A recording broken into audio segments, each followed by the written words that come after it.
Kocha wa Cape Verde Bubista amesema mafanikio ya timu yake katika kombe la dunia 2026 yameiweka nchi hiyo kwenye ramani ya dunia, huku akisisitiza kuwa hakuna lisilowezekana baada ya kufuzu hatua 32 bora na sasa kusubiri kuivaa Argentina ya Lionel Messi.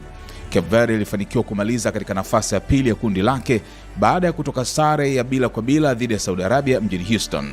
Matokeo hayo yameifanya timu hiyo, ambayo ni moja ya mataifa yenye idadi ndogo zaidi ya watu kuwahi kushiriki kombe la dunia, kupata nafasi ya kucheza dhidi ya mabingwa watetezi Argentina katika hatua inayofuata.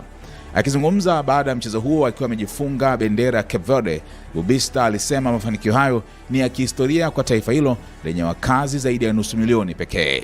Kwetu sisi hakuna lisilowezekana.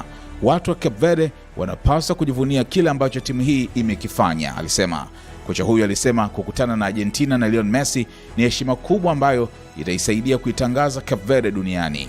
Tangu mwanzo tulisema moja ya malengo yetu ni kuitangaza nchi yetu kwa ulimwengu.